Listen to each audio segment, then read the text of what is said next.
Good morning, students.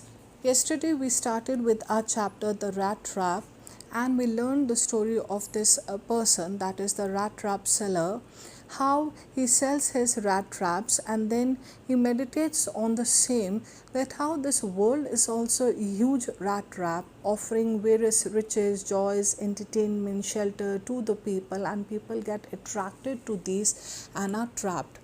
And then we learned that how he took a shelter at the old man's cottage, the crofter's cottage, and then he is allured by 30 kroner notes, bills, and he steals his money. Then he takes the way of the forest, and then so that he could not be caught, and then he realizes that he is not able to come out of this forest, and he realizes that how he has fooled himself by getting allured by the bait of 30 kroner bills, and he is also trapped in this rat trap of the world. Now let's continue with the story. It was late in December. Darkness was already descending over the forest. So we are talking that it was the month of December, and it was darkness all around because it was a night time, it was evening time, and it was a huge forest. This increased the danger and increased also his gloom and despair. Now this rat trap seller, the peddler, he hoped to escape from the forest, but now there was darkness all around and he was not able to escape from the forest. So it increased the danger to his life. There might be animals, and increased also his gloom, and he was altogether sad and despair. He was disappointed. Finally, he saw no way out, and he sank down on the ground, tired to death, thinking that his last moment had come. He was so disappointed and sad that he sank to the ground, and he was so exhausted walking throughout the day to escape from the forest. But he realized that he's walking on the same path time and again, but he could not get away out of the forest. Thinking that his last moment had come, it was already dark, the forest was huge, there might be dangerous animals over there, so he realized that this is his last moment. But just as he laid his head on the ground, he heard a sound, a hard, regular thumping. Now, dejected, he lays himself onto the ground, and then he lays his head onto the ground, and he hears the sound of some heavy objects being beaten. That is, continuous beating noise was coming. There was no doubt as to what that was. He raised himself. Those are the hammer strokes from an iron mill, he thought. There must be people nearby. Now, realizing that some sound is coming, he realized and he remembered that yes, there was an iron mill over here, and the noise is coming of the hammer strokes, and if the iron mill is there, the people will definitely be there. And he is full of hope that he might find people. He summoned all his strength, got up, and staggered in the direction of the sound. And then he gathered his strength, he collected himself, and he went or walked unsteadily to the direction of the sound, so that he can get a shelter for that night also, because he was already badly exhausted and he couldn't find a way through the forest in this darkness. The Ramsjo Iron Works, which are now closed down, were not so long ago a large plant with smelter, rolling mill, and forge. So we learned about the Ramsjo Iron Works, that this peddler is moving to the direction of the sound, and the sound is coming from Ramsjo Iron Works. Now, what are these? This was a large plant that is shut down a few years back, and this large plant, that is a factory or a mill, had smelter, that is the machine in which metal is melted to form into a shape. Rolling mill, that is the factory that produces metal sheets, wires, and forge, that is, you can understand it as a worksmith's workshop or a workplace where the objects are made by heating pieces of metal. In the summertime, long lines of heavily loaded barges and scows, that is flat bottomed boat, slid down the canal which led to a large inland lake, and in the winter time the roads near the mill were black from all the coal dust which sifted separated sieve down from the big charcoal crates that are basket containers. So in the summertime, during summertime, what used to happen, these boats, that is the barges and scow, these flat bottom boats used to carry the material and would come down the canal which led to a large inland lake for supplying material to the mill. And in the winter time the roads turned black. Why they turned black? Because of the coal dust that came along due to the transportation of charcoal crates, that is containers. So when the containers were transported, that time the dust used to come out from that containers, and it used to spread in the air. During one of the long dark evenings just before Christmas, the master smith and his helper sat in the dark forge near the furnace, waiting for the pig iron which had been put in the fire to be ready to be put on the anvil. So we learn that it was a long dark evening, that is night time, and it was the time of Christmas also. The master smith, that is the blacksmith, and his helper, that is apprentice, trainee, learner, sat in the dark forge near the furnace, that is the chamber for intense heating by fire, waiting for the pig iron. Pig iron, that is a crude iron, or you can understand it as a raw iron, which had been put in the fire to be ready to be put on the anvil. Anvil is a large iron block on which hot metals are beaten into shape. So both of this, that is the blacksmith and the trainee, they are waiting for the pig iron which they have put inside the furnace fire to be ready to be put on the anvil. Even now and then, every now and then, one of them got up to stir the glowing mass with a long iron bar, returning in a few moments dripping with perspiration, though, as was the custom, he wore nothing but a long shirt and a pair of wooden shoes. So the custom was to wear a long shirt and pair of wooden shoes. Now both of them are doing what? They took turns to stir that iron, the iron block that has been placed in the furnace. As they could bear the heat for a few minutes, each of them would return sweating profusely. So it was very difficult for them to be close to the furnace, and it's horrible to bear that heat. So time and again they are giving chances to each other so that they can they can turn or stir the pig iron that has been placed in the furnace.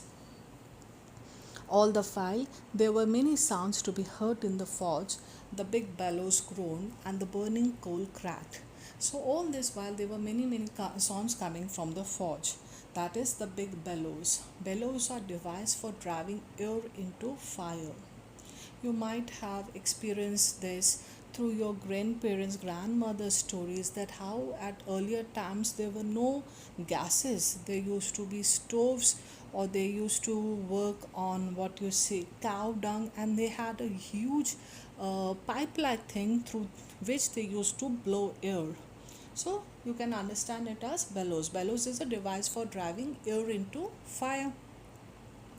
The big bellows groaned, that is, made a deep sound, and the burning coal cracked. So these are the sound coming in the forge. That is the sound of the bellow and the sound of the coal crackling of the coal. The fire bore shovel, that is the tool used to lift and move charcoal into the maw. Maw means big mouth of the furnace with a great deal of clatter. So the fire boy is also there, and he is using shovel to place the charcoal into the mouth of the furnace. And as he is doing that, as he is placing the charcoal in the furnace, it is making a clattering sound. Outside roared the waterfall, and a sharp north wind whipped, that is, hit the rain against the brick tiled roof. So there are many sounds coming. One sound is of the big bellows groaning, then the crackling of the coal, then the charcoal being thrown into the furnace, and then the waterfall, the sound of the waterfall from outside, and how the north wind is beating the rain on the brick tiled roof. So many sounds are there. It was probably on account of all this noise that the blacksmith did not notice that the man had opened the gate and entered the forge until he stood close up to the furnace. Because of all these noise and sounds, the master blacksmith did not realize that there is a stranger who has entered the forge, and he came to know his presence only when the stranger came very close to the furnace.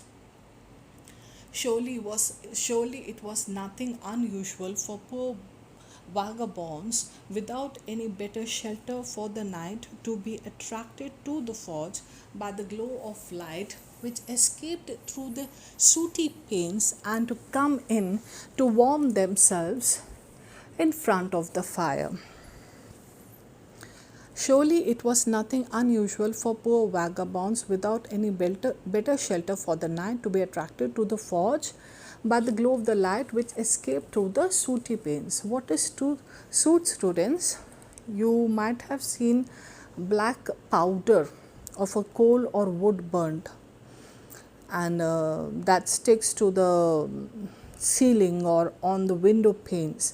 So it says that because of the light falling from the window panes, many of the vagabonds, homeless people, tramp, wanderers, they find that there is something going on inside this mill, and they get attracted to the glow of the light coming from the window pane, and they look for shelter at that place.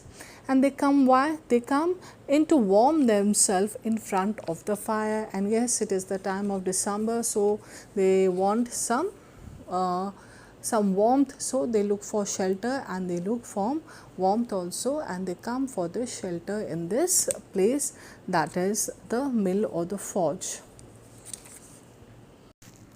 The blacksmith glanced only casually and indifferently at the intruder. So this intruder is vagabond, that is the rat trap seller. He comes, and the master blacksmith, he throws a casual glance to him, showing no interest in him. He looked the way people of his type usually did, with a long beard, dirty, ragged, and with a bunch of rat traps dangling on his chest. Now, blacksmith is aware of such people who come over there, the wanderers, the vagabonds who have lost their way, people who have lost their way in the forest. They come for shelter for the night. So he was used to such people. So he did not took major interest in the person, and he notices, just think that he is like any other person. He is having a long beard. Who is having? That is, a vagabond is having a long beard. He is dirty, he is in torn clothes, and he has rat traps hanging loose on his chest.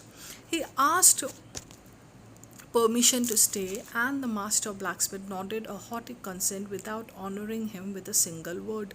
So this rat trap seller asked that he wanted to stay for the night, and master blacksmith, he gave an arrogant consent. He did not fall into conversation with him and just gave a gesture of yes, that he can stay.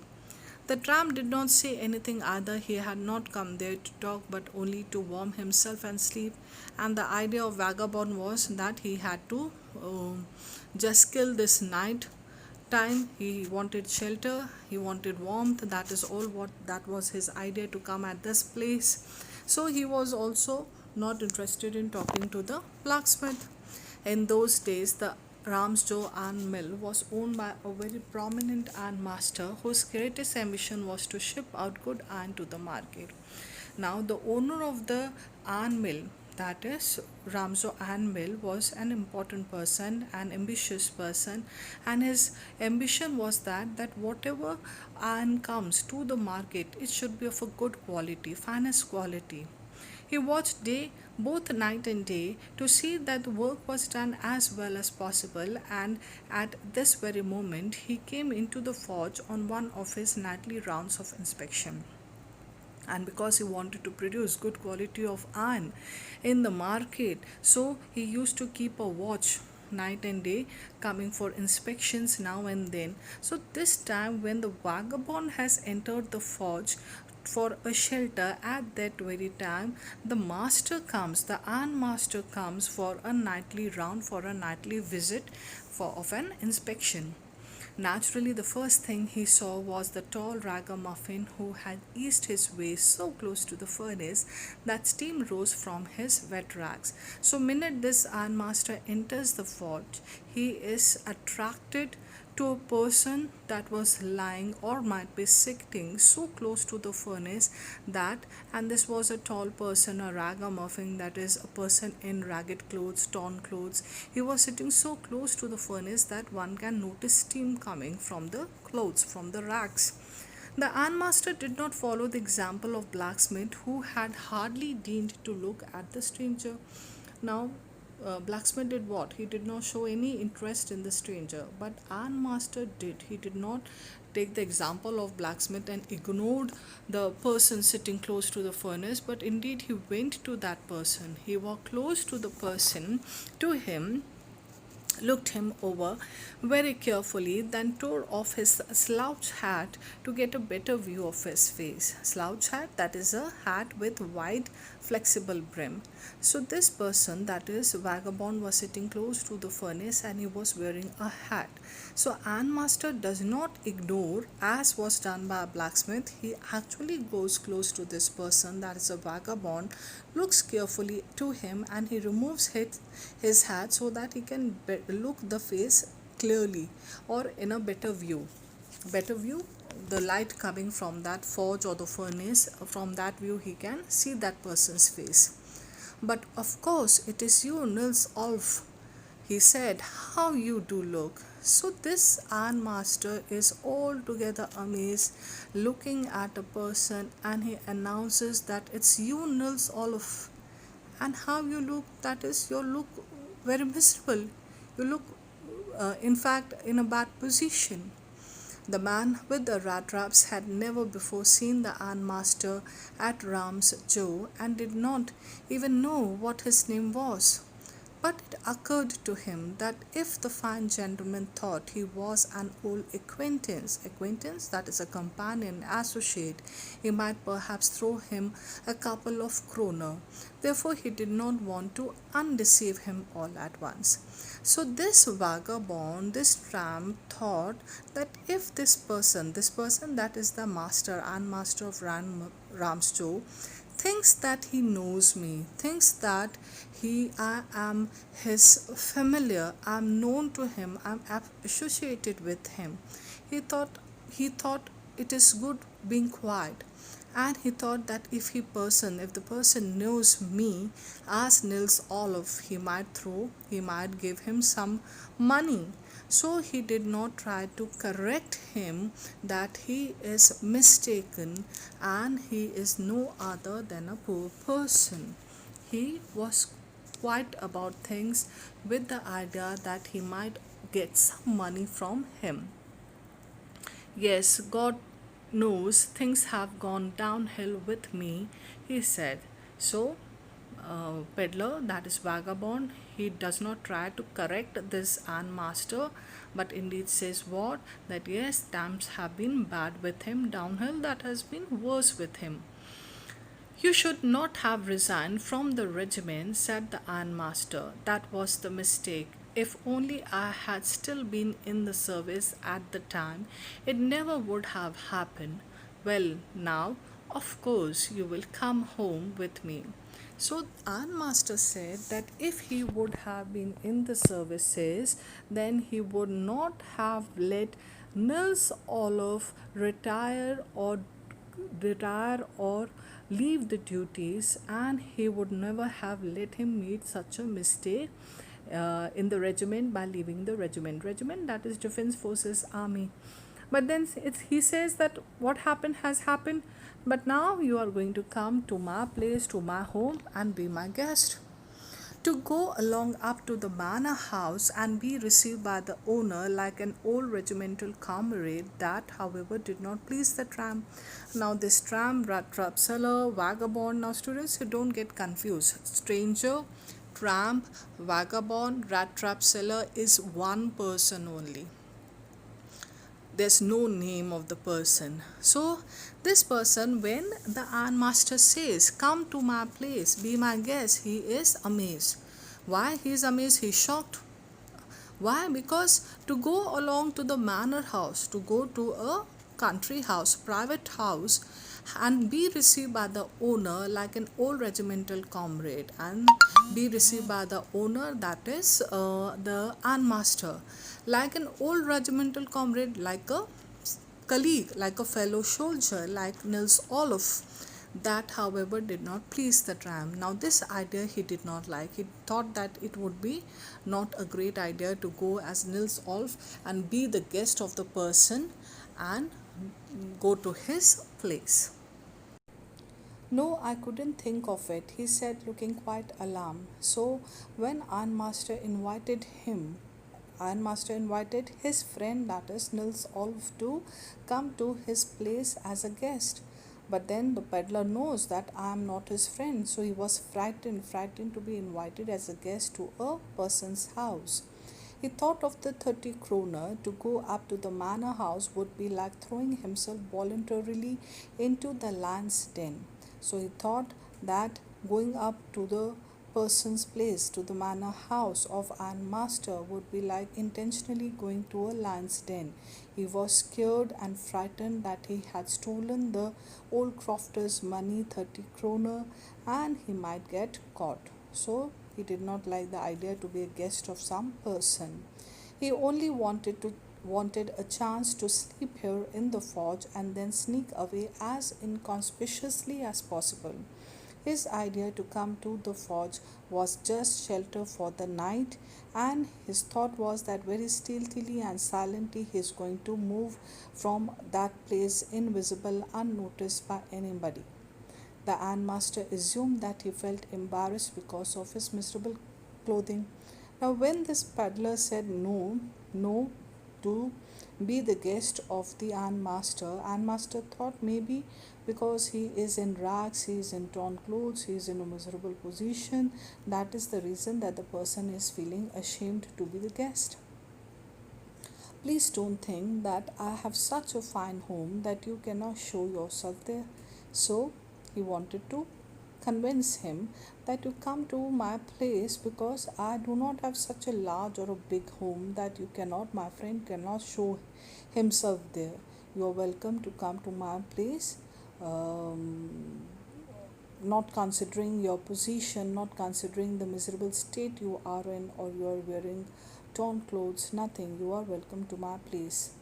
He said, Elizabeth is dead, as you may already have heard. So, Ironmaster informs that his wife Elizabeth is dead, and he thought that his friend might be knowing this, that is, already have heard, because for him this vagabond is not a vagabond or a stranger, but for him it is his colleague. This person is his colleague in the army. My boys are abroad and there is no one at home except my oldest daughter and myself. So his sons are not there with him. They are settled abroad and he is living along with his daughter. We were just saying that it was too bad we didn't have any company for Christmas. So Master relates to the stranger, to the vagabond, that how he and his daughter were discussing that it was a bad season for them, this bad Christmas season for them, as they do not have company of friends, of guests to be at their place where they can enjoy Christmas. Now come along with me and help us make the Christmas food disappear a little faster. So Master requests the peddler to come along with him to his manor house and help him disappear the Christmas delicacies, the Christmas festivities they would enjoy together and will enjoy eating together. But the stranger said no and again no, and the ironmaster saw that he must give in, that is to agree. So time and again the ironmaster asked him to come to his place, be his guest, but the stranger was so scared of being caught, so scared of being revealed that he has stolen the money of the old crofter, that he kept saying no to the invitation. It looks as though Captain Von Stahel prepared to stay with you tonight, Sergeant Tom, he said to the master blacksmith and turned on his heel. So he announces to Master Blacksmith, the name of Master Blacksmith is Sergeant Tom. So he says that he prefers, that is the vagabond prefers, that is my friend Captain Von Stale, Nils Olaf Von Stale prefers to be at your place for the night, to be your guest, and he turns on his heels and he goes away. Ironmaster leaves the forge. But he laughed to himself as he went away, and the blacksmith who knew him understood very well that he had not said his last words. So when the ironmaster was leaving the forge, he was laughing. And blacksmith who knew his master very well, he can understand the master's thought. He understood that master might be having some plan, he might be having something, hiding something. So he understood that the master did not say his last word and has left smiling. So some plans might be there in the master's mind. It was not more than half an hour before they heard the sound of carriage wheels outside the forge, and a new guest came in, but this time it was not the ironmaster. So it was just half an hour, nearly half an hour passed, and the sound of the carriage came, and some new person entered in the forge, and this new person, new guest, was the daughter of ironmaster. He had sent his daughter apparently hoping that she would have better powers of persuasion than himself. Now, Ironmaster, when he left, he was smiling, he was laughing to himself, so with some idea in his mind. So, after half an hour, we come to know why he was laughing or smiling. The reason was that he sent his daughter to bring the old regimental friend of his, that is Captain Nils Olaf von Stahel, to be their guest for the Christmas. And why did he send his daughter? He sent because he thought that the daughter has better powers of persuasion, that she has better powers of acts of convincing people. So she might be good in convincing the person to be their guest for the Christmas. She entered, followed by a valet carrying on his arm a big fur coat. So, when she entered, she did not enter alone. She had a personal servant along with her, and this personal servant was carrying a big fur coat, and this coat obviously was meant for the vagabond, the stranger. She was not at all pretty, but seemed modest and quite shy. Now she was not that beautiful, but then she was humble, she was shy, she was decent.